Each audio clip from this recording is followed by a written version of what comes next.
আসবে নয় আসবে নয় এক সময় গেলে গো আর সময় আছে না আর ভেবে দেখো না তোমরা এই দুনিয়া সময় আছে না সময় আছে এখনো সে ভগবান শ্রীকৃষ্ণের পরম সখা সুবল ও তার স্ত্রী মাধবী সুবলে মাধবীকে বিয়ে করে সন্তান লইয়া তার নিজ গুরুদের দিকে আগমন করছে। তাই সুবলের ভূমিকা করে মহান মঞ্চের ছন্দ রাখাবেন এই ছয় জগতের এক বিশিষ্ট ছয় শিল্পী নৃত্য শিল্পী দুর্বাস বাউরি। আর মাধবীর ভূমিকা করে মহান মঞ্চের ছন্দ রাখাবেন এই হল বিষ্ণু পদমাহাত।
আজ তোমাকে বিয়ে করে আমি ধন্য হয়েছি মাধবী, আজ তোমাকে বিয়ে করে আমি ধন্য হয়েছি। বলি মাধবী, এইভাবে তুমি সারা জীবন আমার বুকে আগলে থাকবে তো মাধবী, এইভাবে তুমি সারা জীবন আমার বুকে আগলে থাকবে তো? হ্যাঁ হ্যাঁ স্বামী, এই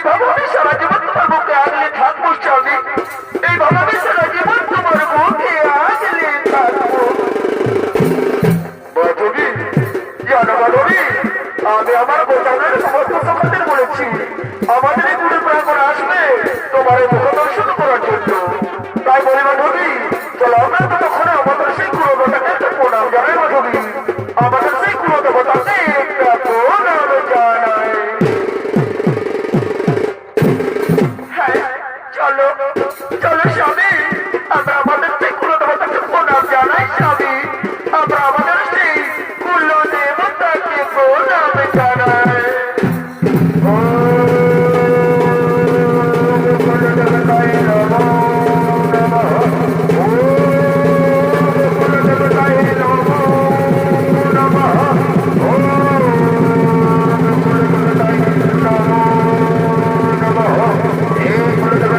আমাদের প্রণাম স্বীকার করে ঠাকুর, আমাদের টাইম করতে তোমার যেন সুন্দর ঠাকুর, আমাদের তারা করতে তোমার যেন সুন্দর।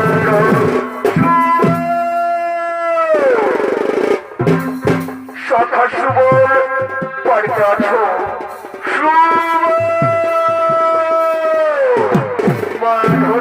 মাধবী, আমার বোঝানো সমস্ত সভা করে সমিতি করে প্রাণ করে ওই তোমার মুখ দর্শন করার জন্য। আমি দেখি মাধবী, কোন কোন সকাল সমিতি করে প্রাণ করে কোন কোন সকাল থেকে আমি দেখি মাধবী, কোন কোন সখায় কৃষ্ণ। এসো সখা, আমার বুকে এসো, আমার বুকে এসো। এ সখা, এই কথা কি বলেছিল আমায়? তোমার স্ত্রী মুখ সর্বত কথা আমাদের এখানে বলেছিলে, সে কথা কি তোমার মনে নেই সখা? সে কথা কি তোমার মনে নেই? আছে আছে সখা, আমার সমস্ত কথা মনে আছে। এসো সখা, এসো গুরুর প্রাঙ্গণে এসো, এসো সখা, এসো এই গুরুর প্রাঙ্গণে এসো। মাধবী,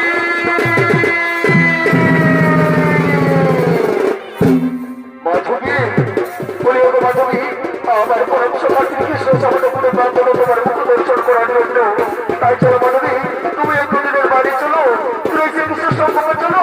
চলো মাধবী, চলো চলো চলো, তুমি শ্রীকৃষ্ণের সম্মুখে চলো। চলো মাধবী, চলো।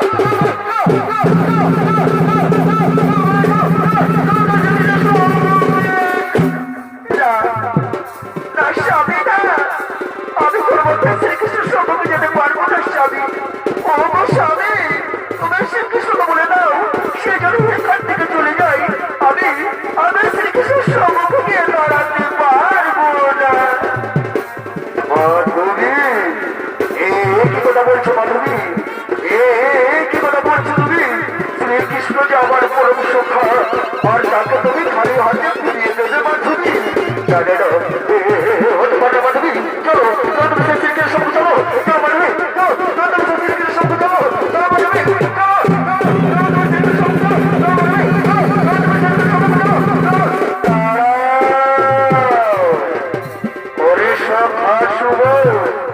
মাধবী যখন আমার মুখ দর্শন করতে চাচ্ছিল তখন আমি এখান থেকে চলে যাব, কিন্তু যাওয়ার আগে বলে যাই, শোনো মাধবী, আজ যখন তুমি আমার মুখ দর্শন করতে চাইলে না, এমন একদিন আসবে যেদিন আমাকে দেখার জন্য এই বনে বনে রাস্তায় রাস্তায় জঙ্গলে জঙ্গলে প্রাগণের মতো ঘুরে বেড়াবো, কিন্তু আমার দেখা পাইবে না। অন্তর তারা হইবে দর্শন। আমি এখন আসবে সুবল, যাওয়ার আগে বলে যাই, তোমাদের ডাক করে জীবনে সুখে আমি এখন আসবে সুবল, আমি এখন আসি, আমি কৃষ্ণ কৃষ্ণ কৃষ্ণ কৃষ্ণ কৃষ্ণ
মাধবী ওঠো, ও ওঠো মাধবী, এই পুরারি কেঁদে কোনো লাভ হবে না মাধবী, এই পুরারি কেঁদে কোনো লাভ হবে না। তাই চলো মাধবী, আমরা গুরুদের ভিতরে চলে যাই মাধবী, আমরা গুরুদের ভিতরে চলে যাই।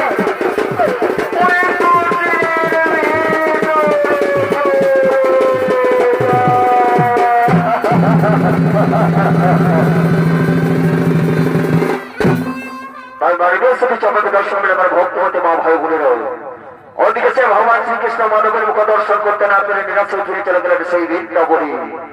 আর এদিকে সেই বৃন্দাবন, তাই বৃন্দাবনের বজপুরের বজন হন, তাই বজধনের সমস্ত বজবাসীর নরনারীগণ আজ গিরিগোবর্ধন পূজা করার জন্য এই গিরিগোবর্ধন পর্বত করেছেন আগমন।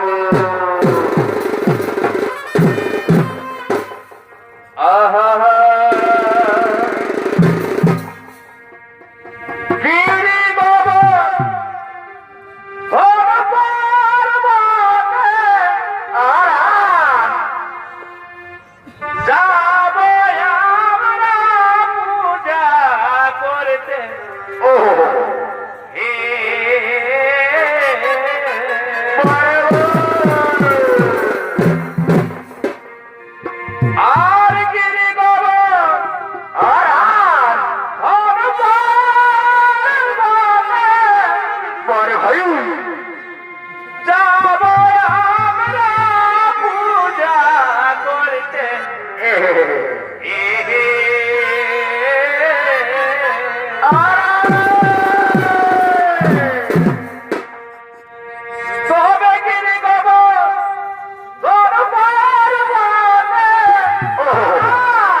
কত আনন্দে মাতিয়া এ জনে জনে বৃন্দাবনে চলো যায় আনন্দ মনে জনে জনে বৃন্দাবনে চলো যায় আনন্দ মনে।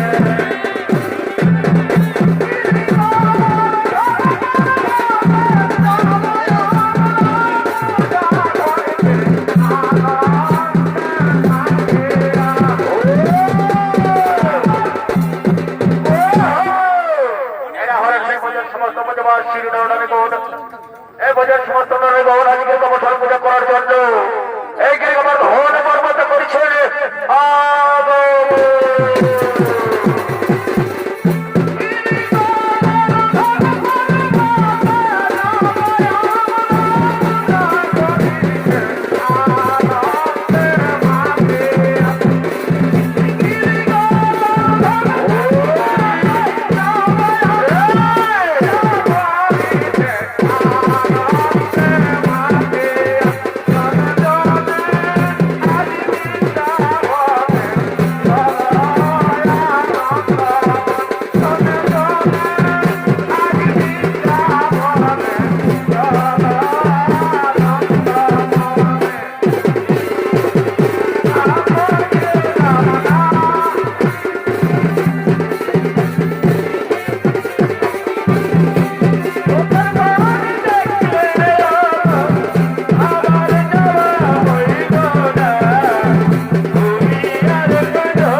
মধ্যে মাস চিন্তা করুন এই খরার বেলা না প্রয়োজন আমরা শীঘ্র করবো এই ধান পূজার আয়োজন আমরা শীঘ্র করবো এই ধান পূজার আয়োজন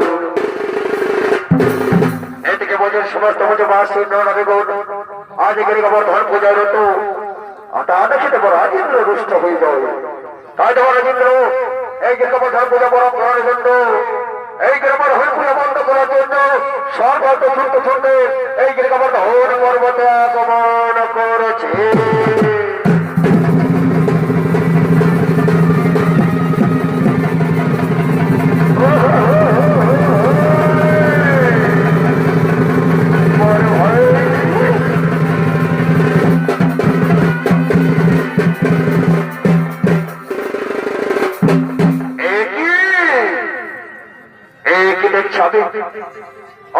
সমস্ত পূজা মা শিব নারীগণ আমার পূজা না করে করছে কিন্তু আমার ধনের পূজা হবে কি আমার পূজা হবে না আমি হলামে দেব রাজেন্দ্র এই আমি করবো তাই মেনে নিতে পারবো না তাই আমার যে কোনো প্রকার হোক এই গিরিকাপর হলে পূজা বন্ধ করতে হবে তাই কোথায় কোথায় আমার ভাব করবে ভগবান শীঘ্র ছুটে এসো ছুটে এসো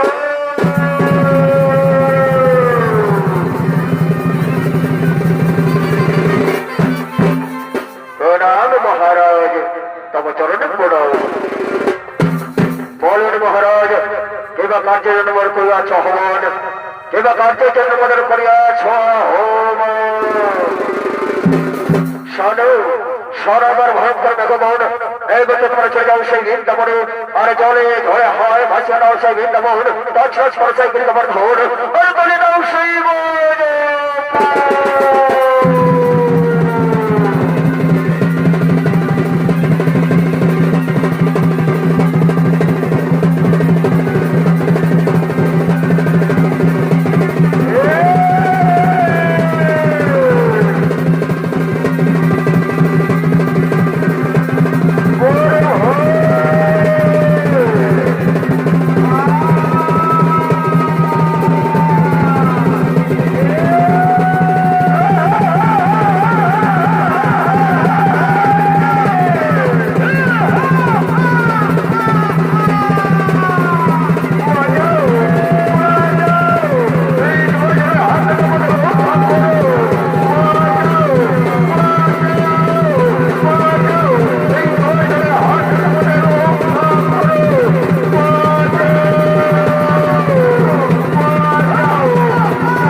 চিন্তা নাই কোনো কারণ জল ঝড় যতই হোক না কেন ভগবান মনের ঠিকই রক্ষা করবি ভগবান মনের ঠিকই রক্ষা করবি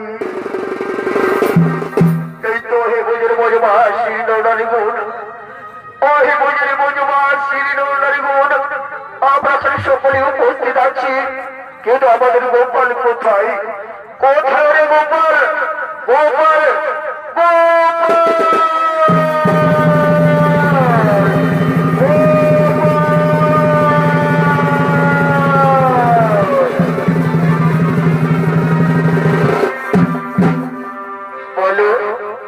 বলো হে বজর বজবাসী নর গুণ কেবা কার্যের জন্য আমায় করিয়াছ স্মরণ কেবা কার্যের জন্য আমায় করিয়াছ স্মরণ ও হে গোপাল ও হে গোপাল এই জয় ঝড়ের হাত থেকে বজবাসীকে রক্ষা করো গোপাল এই জয় ঝড়ের হাত থেকে এই বজপুরকে রক্ষা করো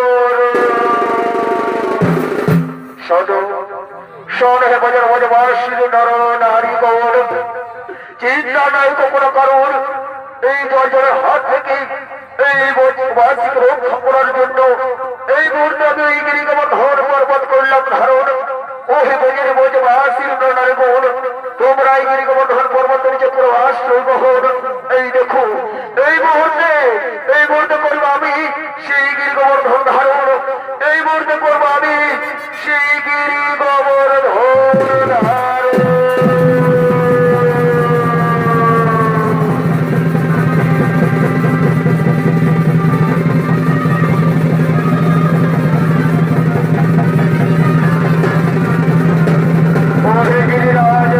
আমার পরামর্শ করো, এই জয়ের হাত থেকে এই পরিবারকে রক্ষা করার জন্য আমি তোমায় ধারণ করি রাজ, আমি তোমায় করে আমি তোমায় করে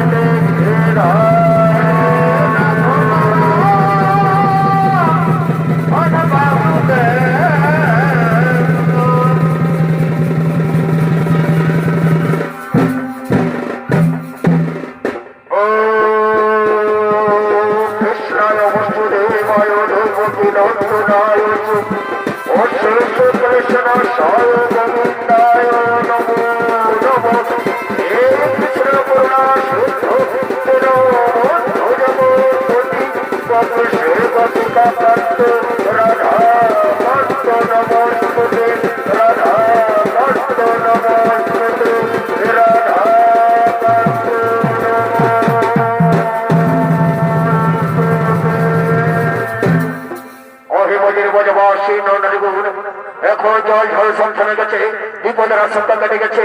তাই চলো এখন আমরা আনন্দ মনে নিজালয় করি গমন, চলো এখন আমরা আনন্দ মনে নিজালয় করি।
শ্রীকৃষ্ণের মুখ দর্শন করতে পারে নাই।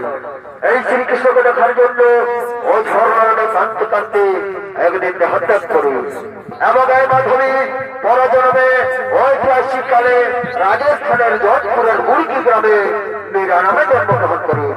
তাহার পিতার নাম ছিল রতন সিং, মাতার নাম ছিল কুমরী সিং। মীরার বাল্যকালের নাম ছিল যশোদা, কিন্তু কৃষ্ণ সাধনার হয়ে ওঠে তার একটি নতুন পরিচয়।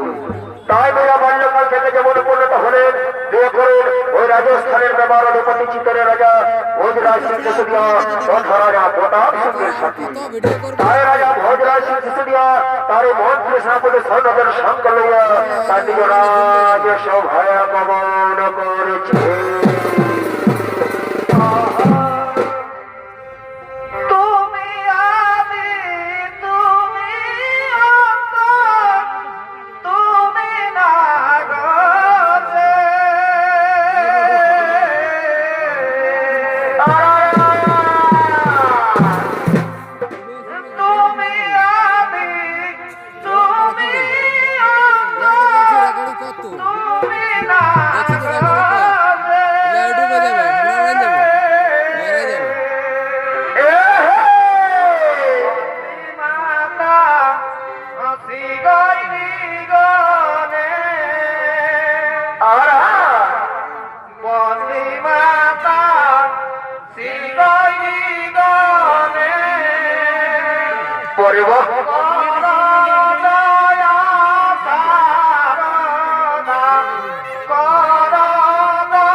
করিয়া ও তার মন্ত্রী সেনাপতি সৈন্যকু এই রাজা ভোজরাজ শিশুটিয়া তার মন্ত্রী সেনাপতি সৈন্যদের সঙ্গ লইয়া তার নিজের সভায় আগমন করছে। তাই রাজা ভোজরাজ শিশুটিয়ার ভূমিকায় আপনাদের মহান মন্ত্রী ছোট্ট কথা হবে ছয় জগতের বুদ্ধিমান তরুণ ছৌ শিল্পী নৃত্য শিল্পী দীপক সায়ু।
কেমন যেন নিরানন্দের আভাস খুঁজে পাচ্ছি। মেরা নিত্য কৃষ্ণ সাধনা করে ঠিক আছে তা আমি মেনে নিলাম, কিন্তু যে বাবা সেই কৃষ্ণ ভক্ত পুরুষদের সাথে মেলামেশা করে তবে তো মেরা কৃষ্ণ মেলালি লোকে লোকে পরকিয়া করছে।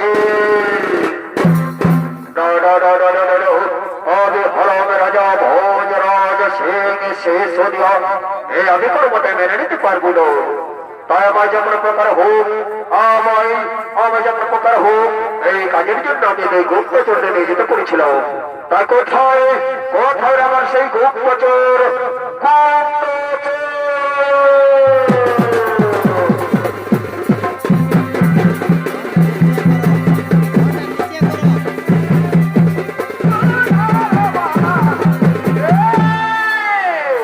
এরা হলো সে রাজা ভোজরাজ সিং শেষদিয়ার দুই ছোট্ট ছোট্ট গুপ্তচর। আর এই গুপ্তচরের ভূমিকায় আপনাদের মহান মঞ্চের ছড়িত দেখাবেন 9 বছরের দুই শিশু বালক নৃত্যশিল্পী বিশ্বজিৎ সহিত ও নৃত্যশিল্পী জয়ন্ত কর্মকার।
প্রণাম মহারাজ, তবে চরণে প্রণাম। বলেন মহারাজ, কিবা কার্যের জন্য মনে করে আছো? শোনো সোনার মর্দ চোর, আমি যে কাজের জন্য তোমাদের দায়িত্ব দিয়েছিলাম সেই কাজের খবর সব ঠিকঠাক আছে তো? সেই কাজের খবর সব ঠিকঠাক আছে তো? মহারাজ, মহারাজ অপরাধ নেবেন না মহারাজ। রানীমা রোজ রোজ কৃষ্ণ সাধনা করে ঠিক আছে, কিন্তু যেভাবে সেই কৃষ্ণ ভক্ত পুরুষদের সাথে মেলামেশা করে তাতে কেমন যেন একটা গন্ধ ভেসে আসছে মহারাজ, কেমন যেন একটা গন্ধ ভেসে আসছে। এই কিশোরালে কথা বলে গত চোর, এই কিশোর তোমার যাও, যেগুলো তোমরা বেড়ে গেলে গেছো সবাই, যেগুলো তোমরা বেড়ে গেলে গেছো এই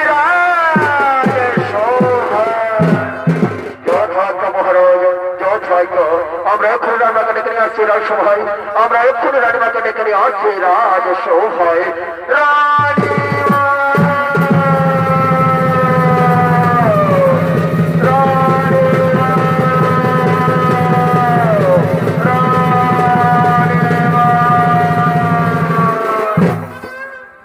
স্বামী, স্বামী গো, আমায় দেখেছো স্বামী? আমায় দেখেছো? শোনো শোনো মেয়েরা, আজ পর্যন্ত তোমার কাছে যা চেয়েছো তাই পেয়েছো, আজ পর্যন্ত যা চেয়েছো তাই পেয়েছো। তাই আমি তোমায় বলে দিচ্ছি, আজ থেকে তোমার ওই কৃষ্ণ সাধন করা চলবে না।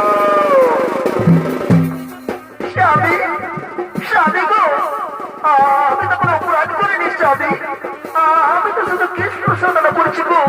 এই কৃষ্ণ সাধনা করে কি অপরাধ স্বামী? এই কৃষ্ণ সাধনা করে কি অপরাধ? আমি তোমায় ভালো ভালোই বলে দিচ্ছি, আজ আমরা সাধন ভোজন করা চলবে না। বন্ধ করতে পারে কৃষ্ণ সাধন, বন্ধ করতে পারে কৃষ্ণ। স্বামী, স্বামী গো, ওই কৃষ্ণ সাধনা ছাড়া আমি বাঁচবো না স্বামী, ওই কৃষ্ণ সাধনা ছাড়া আমি বাঁচবো না গো। কৃষ্ণ আমার জ্ঞান স্বামী, কৃষ্ণ আমার জ্ঞান, কৃষ্ণ আমার জীবন স্বামী, কৃষ্ণ আমার জীবন।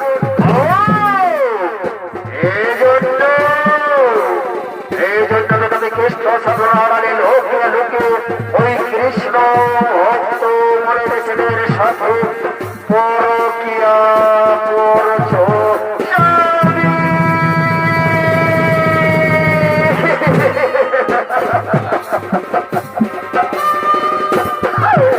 স্বামী গো,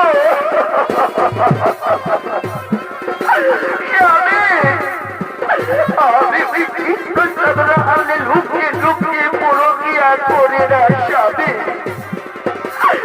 আমি ওই কৃষ্ণ সাধনা আড়ালে লুকিয়ে লুকিয়ে পরকিয়া করি না গো। আমি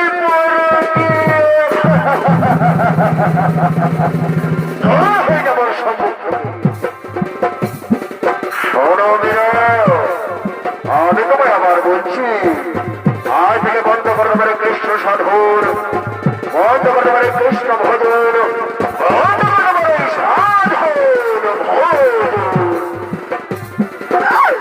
স্বামী, স্বামী গো, ওই কৃষ্ণ সাধন ছাড়া আমি বাঁচবো না স্বামী, ওই কৃষ্ণ সাধনা ছাড়া আমি বাঁচবো না গো, ওই কৃষ্ণ সাধনা ছাড়া।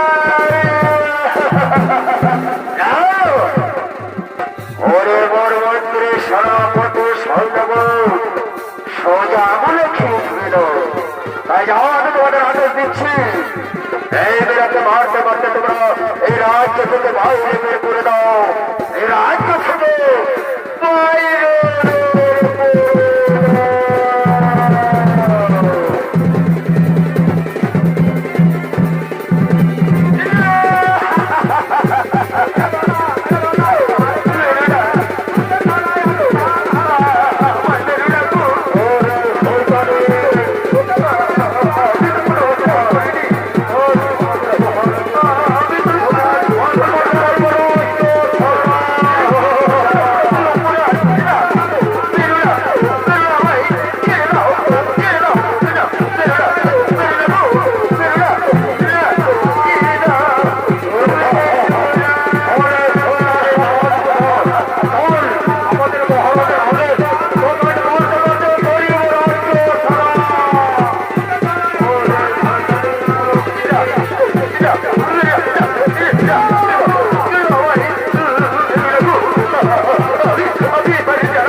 শান্তি।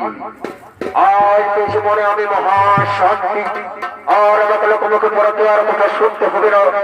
তাই বলে ওরে মন্ত্রী সেনাপতি সৈনব, ওরে মন্ত্রী সেনাপতি সৈনব, চলো এখন আমরা, চলো এখন আমরা রাজকার্যে রত হই।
হরে কৃষ্ণ করতে করতে প্রসাদ বন্ধ করে আসছি।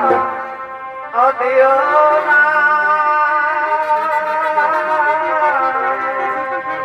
পাখি জানা দেয়া দয়া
কিছু বিক্রি করে আমি আমার এই ক্ষুধার্ত ব্যবসা জ্বালানি বারণ করে চলে যাবো আমার কর্মজন্মস্থায় জন্মভূমি।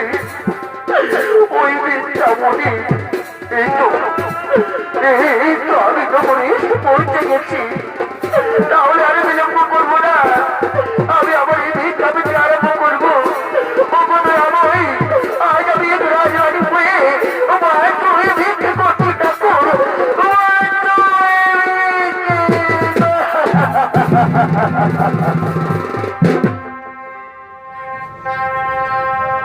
ভিক্ষা দাব নগরবাসী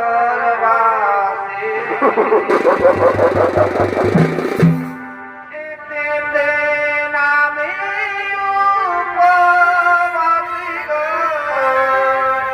ভিক্ষা দাব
নমস্কার।